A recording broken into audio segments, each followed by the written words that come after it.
Florus Daeli dalam konteks Nias dipanggil sama Juan Daeli. Saat ini profesi beliau ini adalah seorang akuntan publik. Kok bisa sampai profesi seperti ini padahal boleh dikatakan terbilang langka ya di antara orang Nias saat ini, apalagi berapa belas tahun yang lalu.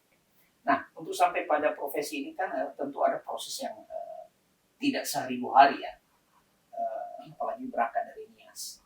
Nah, kira-kira pendengar kita bisa dengar nggak kesaksian Pak Florus? Gimana nih? Apakah memang impian dari Nias menjadi akuntan publik atau seperti apa sih? Makasih. Ini terakhir nih Pak. Sebagaimana kata orang, di belakang pria yang sukses pasti ada wanita yang tangguh. Dalam hal ini istri tentu. Boleh cerita sedikit peran istri dalam mendukung Pak Florus sejak awal dan sampai sekarang sehingga bisa eksis dalam profesi.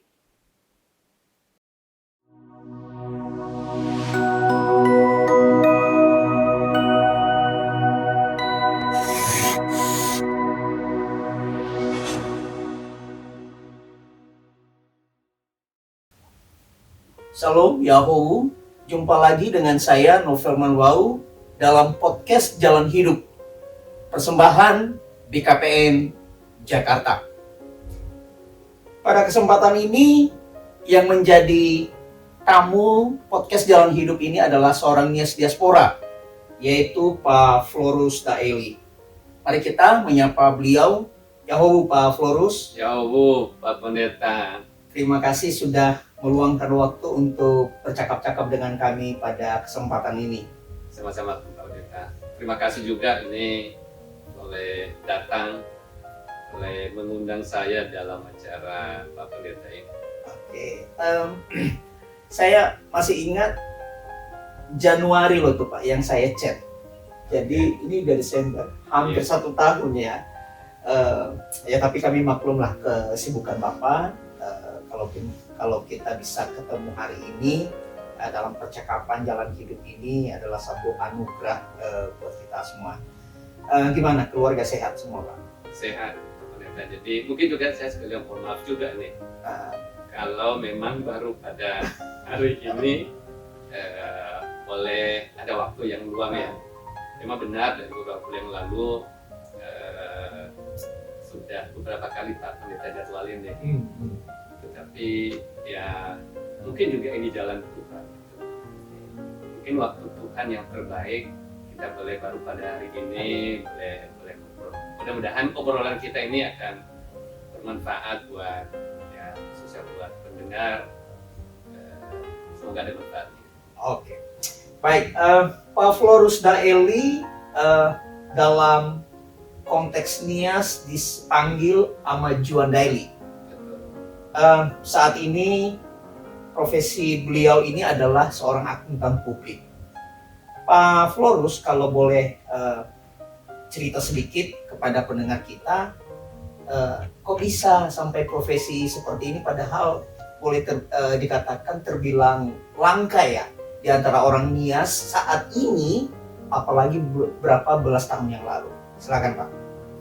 Baik, terima kasih Pak Pendeta untuk pertanyaannya.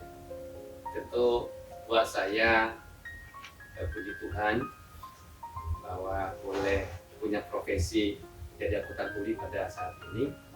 Kalau lihat dari orang yang saat ini menjadi akuntan publik di Indonesia itu lebih kurang 1.400 orang saat ini. Orang Nias mungkin kalau saya tidak salah data, mungkin saya termasuk orang Nias yang akuntan publik senior. Karena saya tahu orang Nias yang akuntan publik itu adalah hanya 2 orang. Saya dan mungkin Pak Pendeta kenal yang namanya juga Mager Daki, Rugamuri Daki. Itu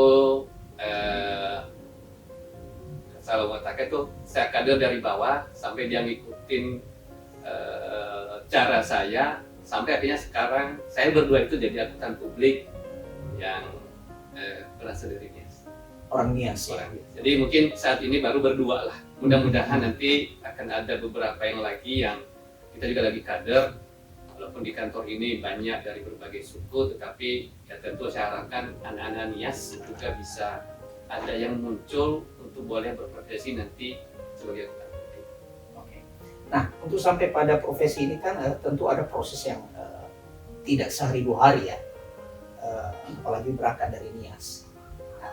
Nah, kira-kira pendengar kita bisa dengar nggak kesaksian Pak Florus? Gimana nih? Apakah memang impian dari Nias menjadi akuntan publik atau seperti apa sih? Silakan Pak. Oke.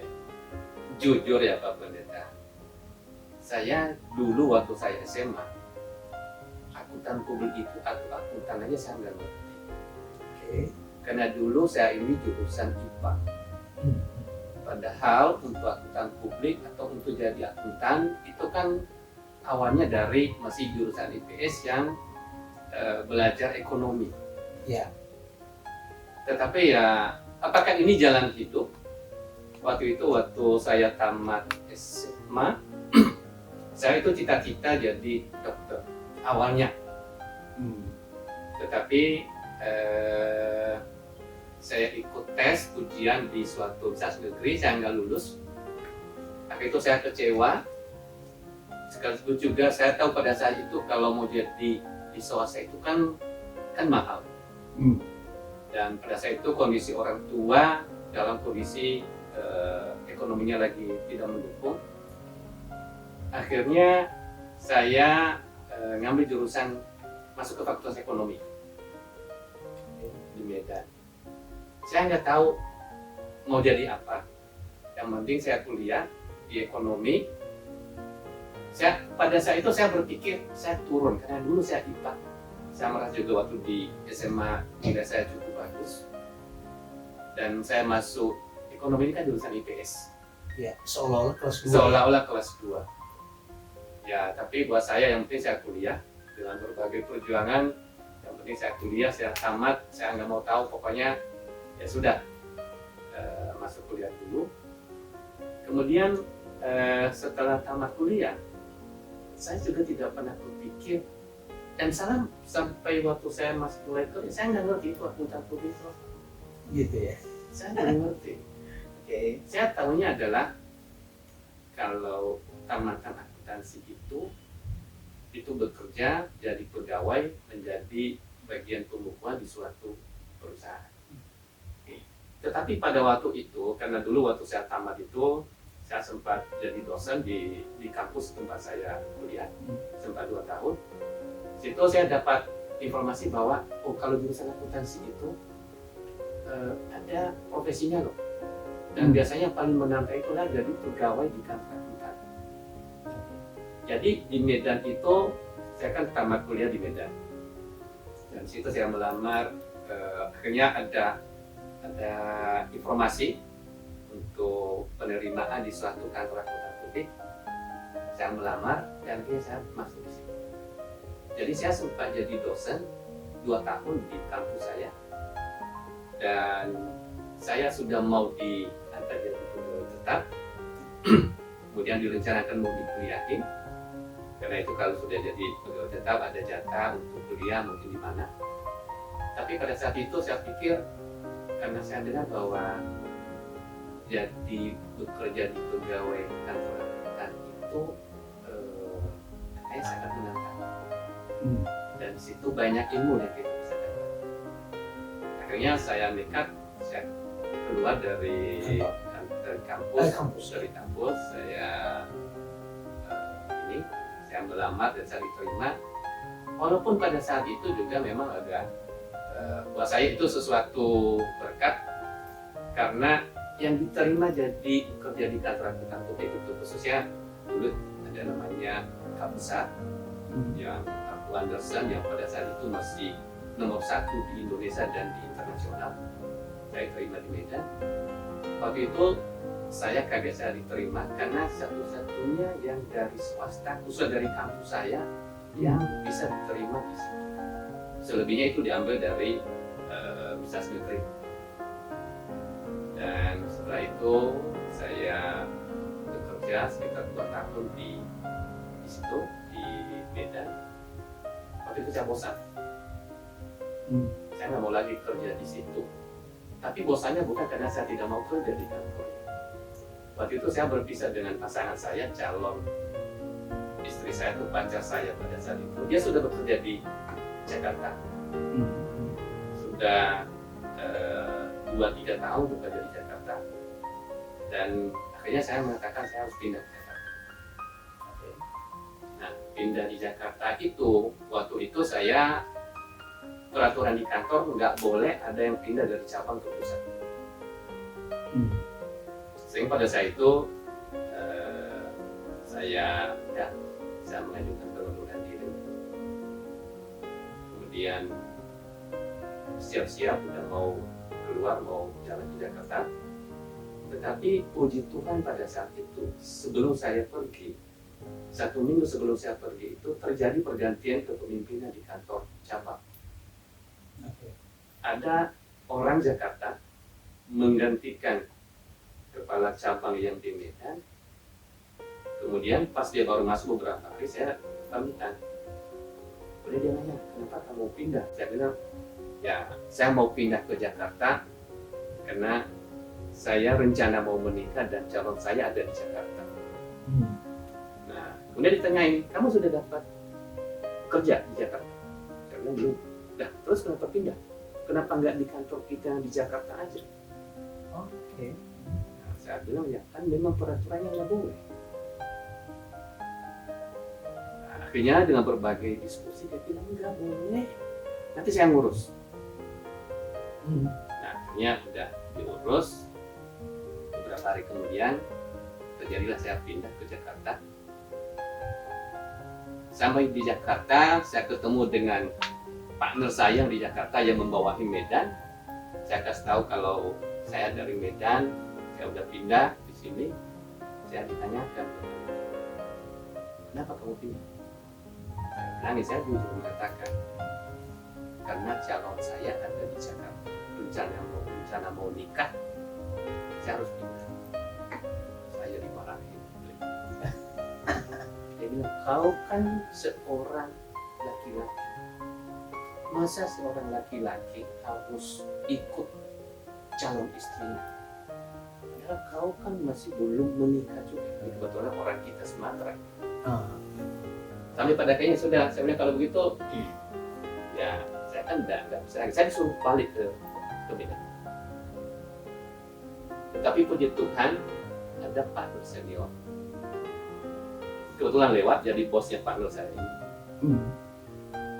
Ngomong, ada apa? Kenapa marah-marah sama partner ini?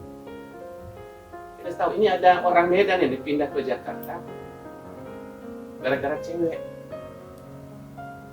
Dan saya suruh pindah ke Medan lagi. Tapi saya bersyukur, ini partner senior ini cukup bijak dan kebetulan partner senior itu sekarang jadi bos saya juga di kantor ini. Dan banyak Pak masih berani. Dia bilang sudahlah,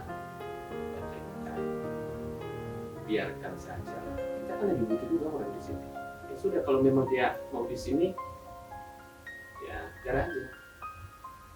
Akhirnya akhirnya saya bisa kerja di kantor pusat. Dan berjalan beberapa tahun saya kerja di kantor pusat itu tidak lama juga. Saya mungkin sekitar 4 tahun. Dan kantor pusat 4 tahun.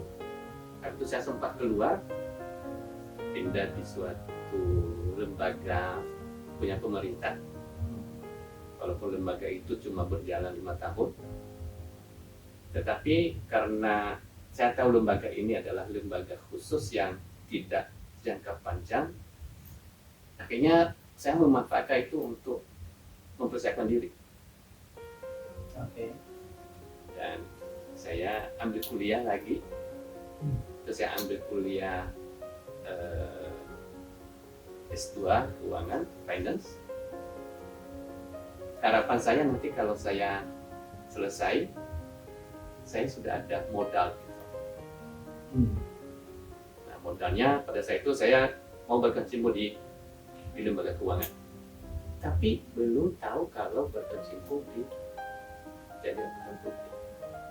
Saya belum tergambar. Ini sebenarnya belum tergambar. Jadi prosesnya itu masih jauh ya. Prosesnya panjang. Oke. Tapi ada satu hal yang membuat saya, mungkin nanti ceritanya panjang, tapi karena saya S1, S2 Finance, saya ngerti cara main saham. Saya mencoba main, dan setelah melalui proses, akhirnya saya gagal main saham. Saya mengatakan saya bangkrut. Saya salah posisi, sampai seluruh uang saya, modal saya habis pada saat itu. Dan akhirnya saya berpikir bahwa ternyata dunia saya bukan Yang saham tadi. saham ini. Kemudian akhirnya saya kembali ingat, dulu kan background saya adalah dari kantor akuntan publik. Yang dari Medan? Yang dari Medan, di Jakarta. Saya kan adalah kerja di kantor akuntan publik, saya cukup mengerti bagaimana kerja di kantor akuntan publik. Akhirnya saya cari jalan, saya cari informasi bagaimana sih untuk bisa kembali kerja di kantor akuntan publik, apalagi bisa mendapatkan sertifikasi supaya nanti bisa jadi ya akuntan publiknya, bukan hanya sebagai pegawainya. Dan kebetulan pada saat itu ada proses reformasi yang terjadi di dalam sertifikasi untuk memperoleh izin akuntan publik itu. Ada proses kemudahan dibanding pada saat saya kuliah dulu, dan proses itu saya ikuti, saya kuliah, kemudian saya ikut ujian sampai pada akhirnya saya dapat izin sertifikasi. Dan sampai akhirnya masuk dalam profesi sebagai. Sampai pada akhirnya saat itu saya masuk di profesi ini, saya gabung di suatu KAP yang kecil pada saat itu dulu. Kemudian berjalannya waktu sampai pada akhirnya saya bisa bergabung di KAP ini, namanya KAP Kanaka Prareja Suartono. Menjadi salah seorang partner, jadi ya di kantor ini ya kebetulan saya sebagai kepalanya. Di profesi ini sudah berapa tahun Pak? Kalau ngikutin dari awal, berarti kan saya sebenarnya mulai masuk itu dari tahun 93. Tapi bekerja sebagai karyawan, jadi saya bekerja di kantor akuntan publiknya. Oke. Tapi berprofesi sebagai akuntan publik itu sendiri yang bersertifikasi itu sebenarnya saya baru mulai itu sekitar tahun 2010. 12 tahunan ya. 12 tahun ya, sebagai signing partner yang sudah punya izin, yang bisa menandatangani laporan dan melakukan berbagai proses sebagaimana seorang akuntan publik. Nah, dalam profesi ini kan tentu berhubungan dengan banyak pihak ya. Kalau boleh tahu, kayak bagaimana sih cara Pak Florus membangun jejaring, membangun hubungan dengan orang sehingga bisa bertahan di 12 tahun ini sebagai partner senior? Oke, wah ini ceritanya panjang, tapi mungkin gini, kita hidup ini kan adalah pertama mau apapun bisnisnya, apalagi sebagai akuntan publik, jelas kita harus punya jaringan, kita harus punya teman. Tetapi pertanyaannya adalah teman yang bagaimana? Kemudian kalau kita punya teman itu menganggap kita itu sebagai kualitasnya apa? Nah, buat saya adalah saya mau dilihat oleh teman itu, benar saya sebagai akuntan publik, tetapi seseorang yang punya nilai lebih dibanding dengan yang lain. Dan itu selalu kita coba, ya mungkin ini branding diri juga ya, bahwa kita harus mengatakan bahwa kita ini punya nilai lebih. Kita punya nilai lebih itu tentukan dari berbagai hal. Tetapi salah satu yang penting di dalam profesi ini adalah bagaimana kita memahami ketentuan, kemudian peraturan-peraturan yang itu akan sangat berguna untuk memberikan pemahaman termasuk juga penilaian di dalam proses pekerjaan yang kita lakukan. Jadi kemampuan kita memahami aturan juga standar yang ada itu akan menjadi nilai tambah untuk memberikan saran atau memberikan jasa kita ini kepada para pengguna jasa kita. Jadi dalam profesi ini memahami aturan tadi seperti yang Pak Florus katakan, kalau saya boleh terjemahkan itu menjadi jembatan untuk menjaga relasi dengan banyak pihak. Betul. Jadi bukan suka-sukanya kita ya, Betul. tapi ada aturan. Nah aturan itu sendiri bukan sesuatu yang kaku, tapi jembatan untuk terus menjaga Betul. hubungan. Karena profesi ini kan berkaitan dengan banyak pihak. Betul. Jadi mungkin ini Pak, kita ini harus menjaga, nama istilah di kita itu saya menjaga kompetensi kita. Oke. Jadi kita menjaga kompetensi kita, kemudian juga ya tentu setelah menjaga kompetensi, kita juga harus menunjukkan di mata pengguna kita ini bahwa kita ini adalah independen.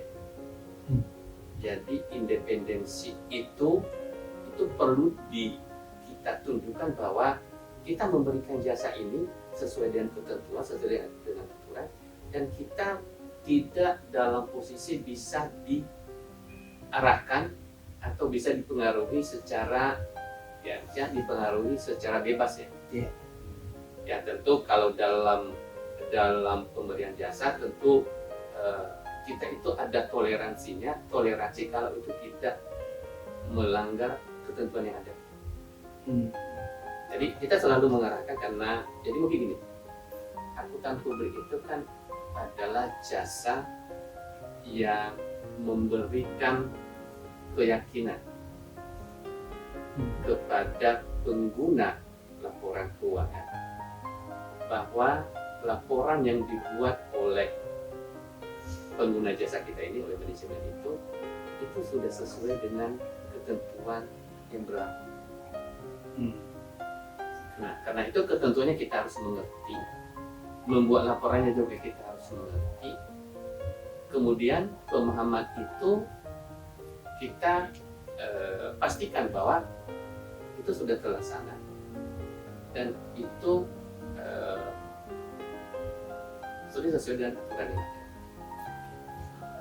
Dari penjelasan Pak Florus ini kalau saya boleh simpulkan dalam satu kata, ini urusan integritas. Dan saya coba giring ke pengajaran Alkitab ya. Integritas kan itu adalah bagian dari pengajaran Alkitab. Nah, ketepatan kan Pak Florus ini sebagai seorang Kristen.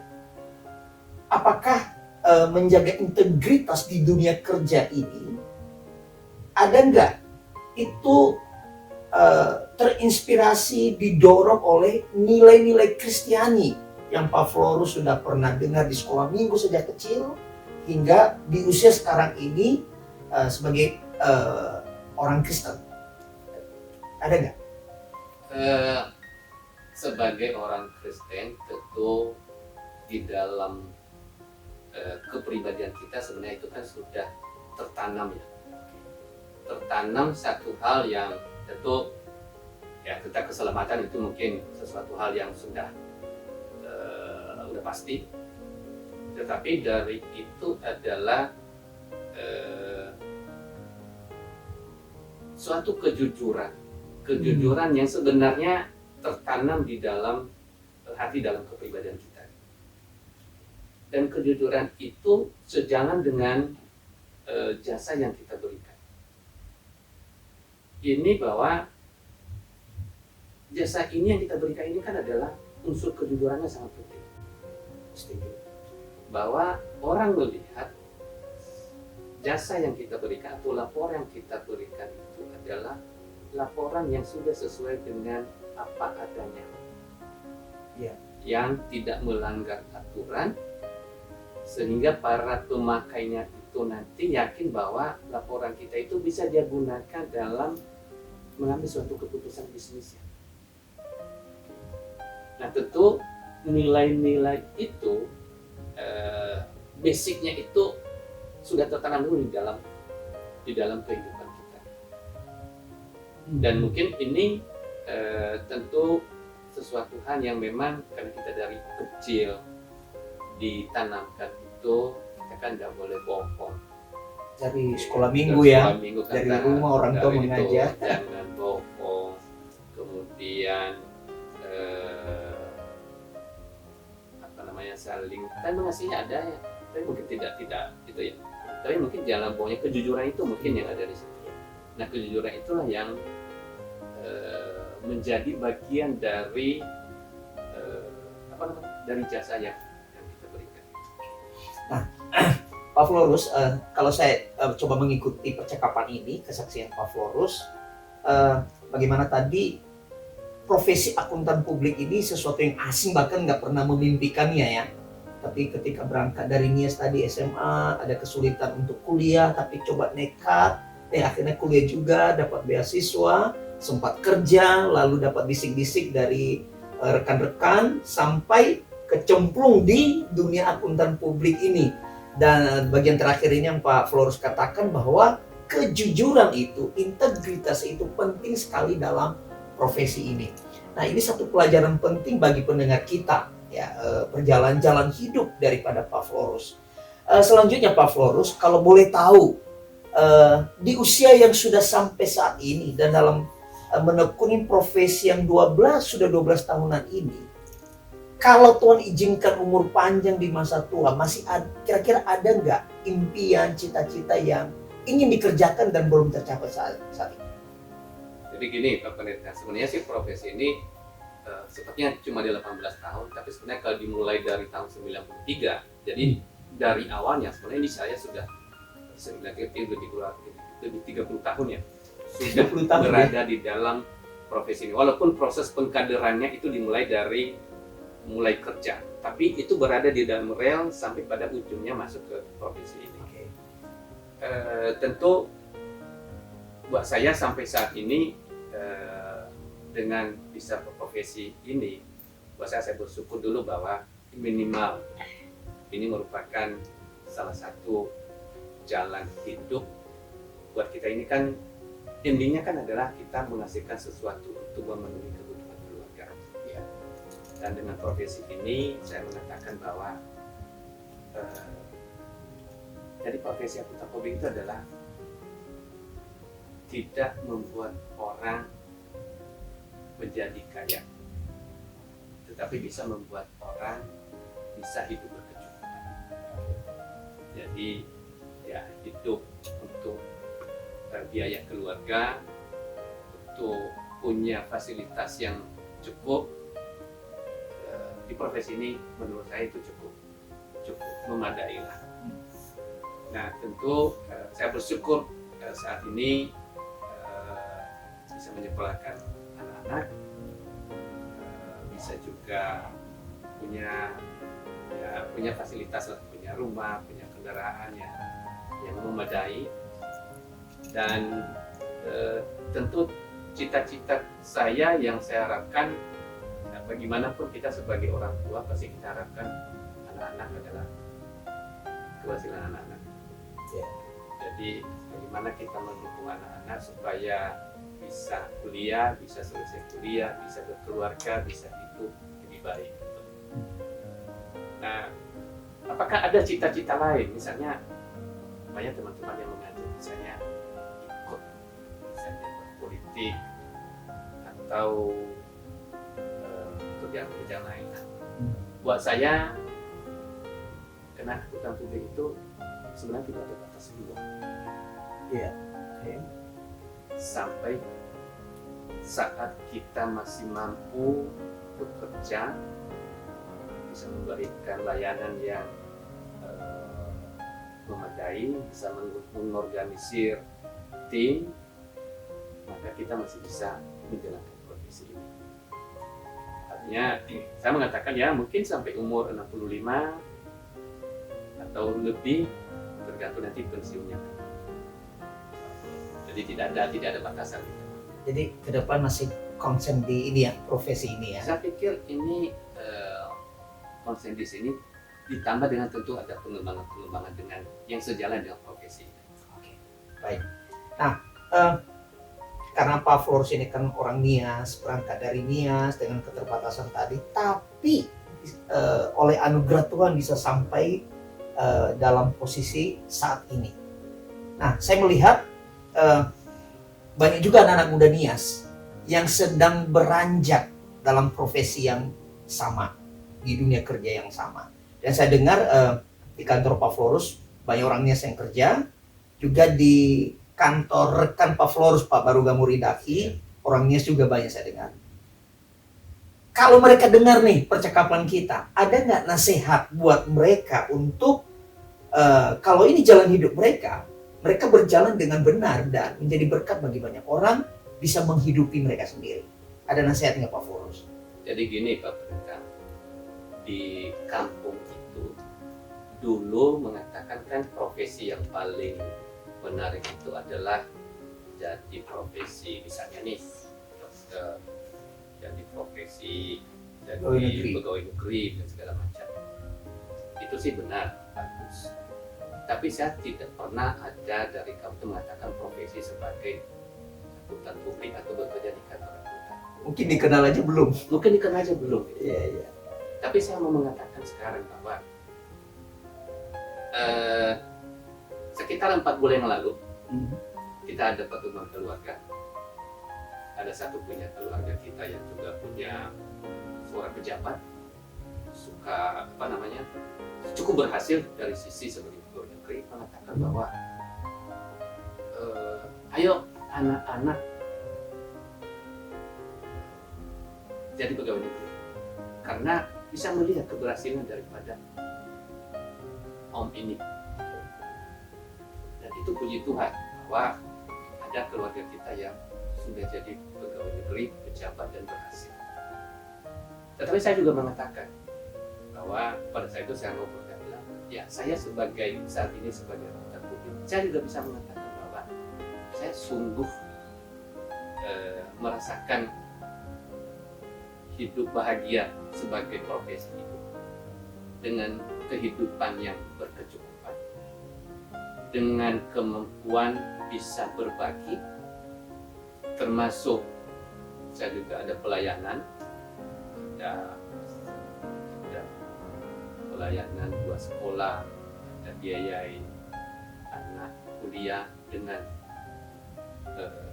yang gratis ya, jadi ada yang kita kuliahkan.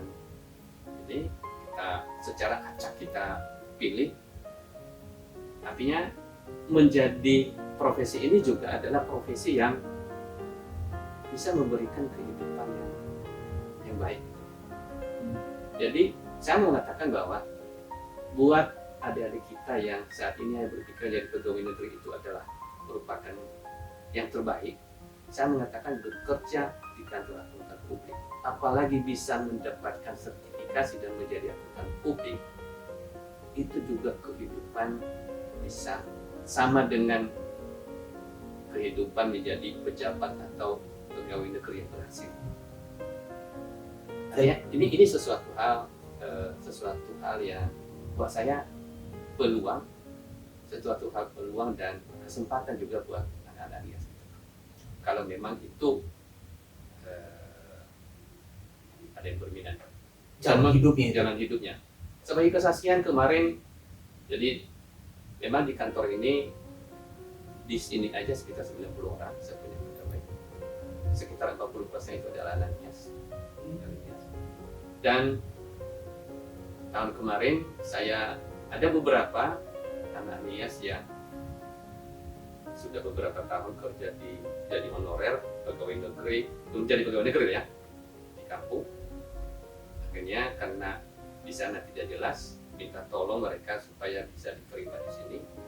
Akhirnya kita fasilitasi dasar ini kerja di sini. Dan kita bisa melihat itu walaupun baru sebagai staf ya, tentu mulai dari staf dan segala macam, tidak kalah dengan pegawai negeri di Nias. Dan mungkin tentu kejujuran tadi yang Pak Flores ulang-ulang, integritas. Tentu, tapi itu di mana? Ya, apalagi kalau kita bekerja di swasta. Ini kan sudah kerja swasta dan ini kan profesional. nilai kejujuran itu adalah sama. Tapi tidak hanya soal kejujuran, kemampuan untuk mengembangkan diri, kemudian kemampuan untuk menguasai ilmu itu juga sesuatu hal yang baru. Kalau hanya sekedar jujur juga banyak yang jujur, tapi tidak punya kompetensi untuk melakukan sesuatu. Oke. Baik, makasih. Ini terakhir nih Pak. Sebagaimana kata orang, di belakang pria yang sukses pasti ada wanita yang tangguh. Dalam hal ini istri tentunya. Boleh cerita sedikit peran istri dalam mendukung Pak Florus sejak awal dan sampai sekarang sehingga bisa eksis dalam profesi ini? Ya, saya yakin Pak Pendeta sudah kenal istri saya. Ya, Bu Dinasti Manal. Dinasti Manal, kelahiran Bapak Mataluo. Iya. Dan saya bersyukur punya istri yang buat saya istri itu pertama istri yang seiman Iya. dan seimbang. Seiman seimbang. Seiman dan seimbang. Oke. Artinya bahwa jelas seiman itu kan supaya bisa hidup sejalan, dan seimbang itu adalah supaya bisa ada diskusi, ada komunikasi sebagai teman hidup. Ya. Dan buat saya istri itu adalah sebagai sahabat terbaik kita. Dan tentu perjalanan karir saya ini, saya harus mengatakan begini, mungkin kalau bukan dia, mungkin saya tidak begini. Kalau bukan dia, saya mungkin tidak begini. Begini. Oke. Kenapa saya mengatakan itu? Kadang-kadang saya ini lemah. Kita ini sebagai laki-laki, kadang-kadang ya udah cukuplah seperti ini. Dapat gaji sekian sudah cukuplah. Tetapi pasangan itu tahu sebenarnya kita punya kemampuan. Tetapi kadang kita tidak menyadari itu. Dan pasangan itulah yang mendorong, mengatakan bahwa kamu mampu, kamu bisa, kamu mampu. Dan itu yang menurut saya menjadi kekuatan saya juga. Bahwa ada istri yang terus mendorong, menguatkan, khusus kalau ada masalah, karena bagaimanapun dalam kerjaan kan sering ada masalah ya. Dan setiap masalah saya selalu berusaha untuk menjadikan dia sebagai teman yang benar-benar menjadi partner yang untuk berdiskusi mencari jalan keluar dari setiap masalah itu. Dan itu saya bersyukur ada pasangan yang seimbang.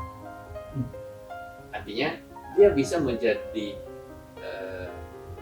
dia bisa menjadi konsultan saya juga jadinya ya. Okay. Jadi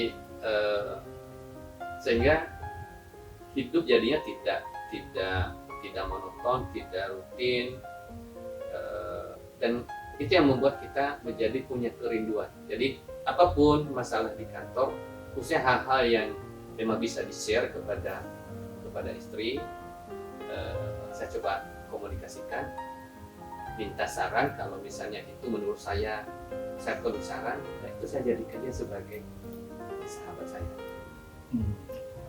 Walaupun itu ada kode etiknya.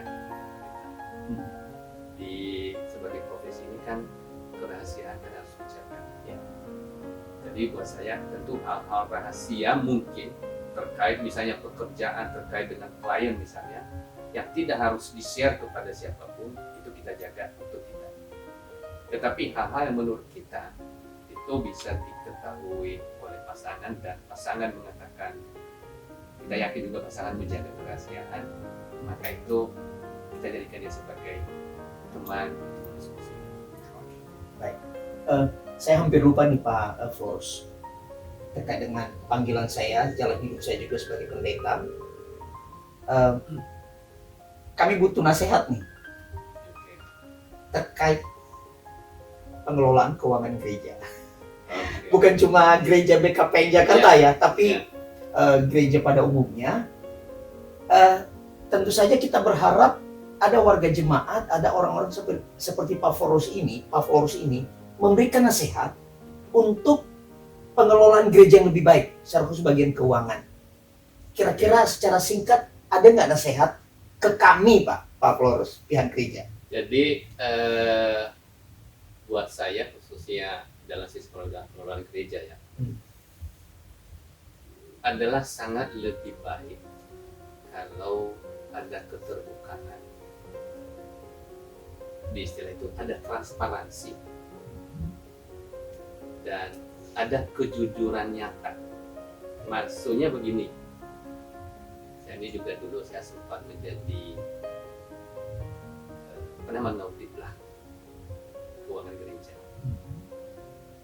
Dan keuangan gereja itu gereja itu sebenarnya kan mungkin punya banyak kekayaan. Gedung gereja itu dan segala macam fasilitas itu kan sebenarnya kekayaan gereja. Ya. Tetapi apakah kekayaan itu muncul atau dilaporkan di dalam laporan kekayaan gereja? Istilah di neracanya gereja. Dalam tanda kutip, mungkin banyak yang tidak melakukan. Gereja itu punya aset, punya tanah, punya gedung, punya ini. Tetapi karena mungkin ketidakpemahaman yang dilaporkan itu hanya urusan aset. Berapa kas yang tersedia, pengeluaran yang dikeluarkan.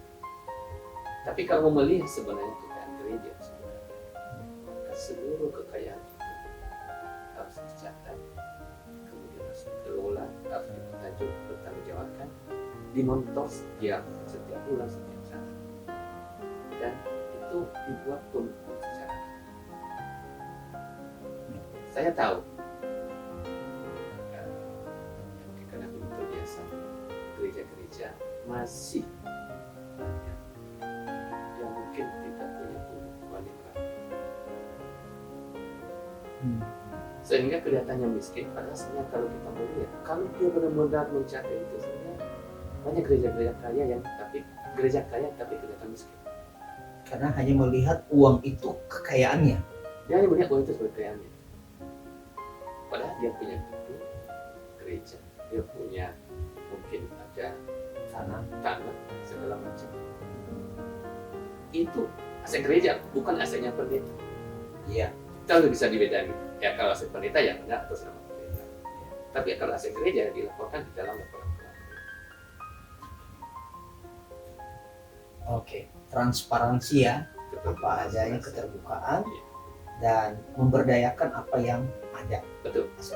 Jadi karena kalau merasa punya aset yang banyak, walaupun mungkin ini adalah aset yang seakan-akan aset yang tidak bermanfaat ya. Tapi kalau menyadari punya aset itu, maka tentu ada pemikiran bagaimana mengelola aset itu supaya mendatangkan sesuatu buat juga menutupi kebutuhan dari sisi gereja. Baik, makasih Pak Florus. Secara khusus bagian terakhir ini memang saya sebagai hamba Tuhan sangat terbuka dengan profesi apa saja kalau itu bisa berkontribusi mendukung pekerjaan Tuhan pelayan gerejawi. Dan puji Tuhan juga mungkin Pak Florus kenal ya, Esti Prowantari Jagete yang pernah kerja di kantornya Pak Baru Gamuri. Saat ini kita percaya sebagai bendahara gereja. Kami hamba Tuhan ini sangat senang kalau warga jemaat dengan kemampuannya bisa berkontribusi, memberikan nilai tambah buat gereja. Dan ya semoga BKPN Jakarta ini bisa lebih baik dalam pengelolaan keuangan. Itu pesan saya kepada Esti. Saya bilang gunakan ilmumu untuk membantu gereja ini. Pak Pendeta, saya mau klarifikasikan aja. Saya dengan Pak Baru Gamuri itu satu kantor. Oh, oke. Jadi bukan kantor yang berbeda. Oke, baik. Hanya saat ini kemarin kita buat satu lantai di bawah lagi bagian daripada pengembangan, tetapi itu masih dalam manajemen yang sama. Oke. Jadi memang ST itu juga kan adalah pegawai kita kemarin yang akhirnya dia dapat kerjaan yang lain, dan kita bersyukur kalau dia bisa menjadi pelayan di sangat membantu kami. Baik Pak Florus, terima kasih untuk percakapan pada kesempatan ini, dan salam buat istri. Salam buat anak-anak. Juan masih di luar? Juan masih di Jerman, Masih di Jerman. masih kuliah. Berharap mungkin dalam waktu setahun lagi bisa selesai kuliahnya. Oke. Kemudian yang kedua, sekarang lagi jalan semester 5. Rencana nanti Januari ini akan ke Belanda karena mengikuti study exchange Oke. dari kampusnya selama 1 semester di Belanda. Oke. Dan ya bersyukur. Ya. Oke, salam buat keluarga, buat istri dan anak-anak. Tuhan memberkati Pak Florus dan semoga pekerjaannya lancar terus dan ini menjadi berkat bagi banyak orang dan tentu saja memuliakan Tuhan. Oke, sogolo Pak. Terima kasih Pak Pendeta. Mohon maaf kalau dalam diskusinya ya jujur bahas saya ini diskusi yang kadang-kadang berat karena kita mengingat histori yang sudah lewat. Iya. Kalau diskusi urusan konsultasi yang berbau dengan regulasi atau standar, kita kan sudah gampang itu keluar dari hari-harinya gitu. Jadi terima kasih nih. Baik. Apalagi ini udah Desember nih. Iya. Desember nyambut Natal. Selamat Natal lah buat pendengar, buat teman-teman semua. Baik. Semoga di hari Natal ini kita boleh terus bersuka cita. Amin, amin. Dan kita boleh terus menikmati kasih Tuhan, kasih Natal itu sendiri dalam kehidupan kita. Amin. Terima kasih Pak Pendeta. Ya, baik. Baik, demikian percakapan kami dengan Pak Florus Daeli, seorang akuntan publik. Kita sudah mendengar tadi bagaimana perjalanan hidupnya sampai akhirnya beliau menekuni profesi ini. Dan kiranya kita juga sebagai pendengar sungguh boleh menemukan apa jalan hidup kita yang Tuhan tetapkan, dan ketika kita sudah menemukan jalan hidup, kita maksimalkan di situ. Hidup kita menjadi berarti, Tuhan dimuliakan, dan banyak orang yang terberkati. Terima kasih, Tuhan memberkati, sampai jumpa kembali. Yahoo!